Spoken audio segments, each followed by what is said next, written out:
We're calling this bill a protector of our allies in the Middle East, and in large part it is, with a major exception. Because once again, the United States Senate is leaving behind our friends and allies, the Kurds. It's not the first time the Kurds have been left behind, Mr. President. The Kurds were left behind when the Ottoman Empire collapsed and there remained a stateless people. The Kurds were left behind as modern states grew up around them. In Syria, in Iran, in Iraq, in Turkey, where they had no political representation, where the Kurds had no future besides oppression. The Kurds were left behind again in 2011, when Allied troops pulled out of Iraq and ISIS was just beginning to emerge. It's time, Mr. President, that we break that pattern once and for all, and the Senate can do it in Senator Rubio's stellar effort in the form of S1. Mr. President, there are 30 million Kurds in the Middle East. They don't have a state. They don't have a country to call their own. They're not really safe anywhere.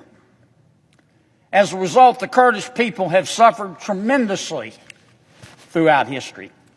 They've been subjected to discrimination, massacres, forced relocation, and countless other human rights violations. Saddam Hussein attacked more than 4,000 Kurdish villages, not people, Kurdish villages, with poison gas and other chemical weapons during the Iran-Iraq War. 180,000 people died. They were murdered. Many more were tortured. Even more were imprisoned. Thousands fled. Not that they had anywhere to go. In the 1990s, Turkish soldiers made a hobby out of burning down Kurdish villages.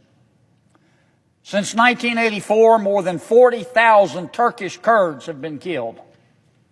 They still face oppression today in nearly every country they inhabit.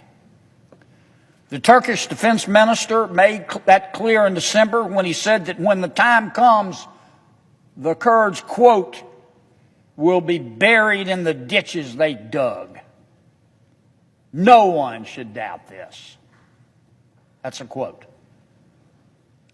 Now, through all this incomprehensible suffering, the Kurds have stood by America. And we have stood by them through the decades, through thick and through thin. The Kurds have been instrumental at every phase of U.S. engagement in Iraq and Syria. Every phase. Going back to the 2003 invasion, Kurdish fighters have been crucial boots on the ground in the fight against Islamic tyranny. And that's just a fact. The parts of Iraq retaken and controlled by the Kurds were strongholds for Western values like democracy and capitalism and multiculturalism. In fact, when Allied forces withdrew in 2011, not a single U.S. soldier had lost his life or her life in Kurdish territory. The Kurdish-led Syrian Democratic Forces, better known as the SDF, have been another set of boots on the ground in the fight against ISIS. With the help of coalition supplies and weapons and airstrikes, the SDF recaptured large parts of northern and eastern Syria from ISIS's iron grip. 4 years ago, Mr. President, you'll recall, there were 100,000 ISIS soldiers. Thanks in large part to our Kurdish allies, those numbers today are 5,000. Today, ISIS has surrendered 99% of its territory, including its capital in Raqqa. The so-called Caliphate's fighters are now being held to a small sliver of territory on the eastern border with Iraq. near the Euphrates River. Our Kurdish allies deserve much of the credit for these successes. Now, it's plain, Mr. President, to see that the Syrian Kurds have been invaluable in America's fight against jihadists and tyrants in the Middle East. Today, the SDF controls nearly, and you will recall that the SDF, by the SDF, I refer to the Syrian Kurds. The SDF controls nearly a quarter of Syria right now. That's land that doesn't belong to ISIS. That's land that doesn't belong to Assad, a butcher. That's land that doesn't belong to Russia. And that's land that doesn't belong to Iran. More importantly, it's land where the Syrian Kurds know that they will be free from persecution and from slaughter. Now, for a while now, I've been asking my colleagues in the Senate to support my amendment to S1. My amendment would promote stability and security for our close friends in the Middle East because it's the right thing to do, Mr. President. It's the moral thing to do. And Americans' foreign policy has always had a moral component. My amendment would allow the U.S. to defend the Kurds in Syria by giving the president, not requiring the president to do anything, but it would give the president the authority to use our military as he deems fit to keep our promise and to protect our allies and all of our allies.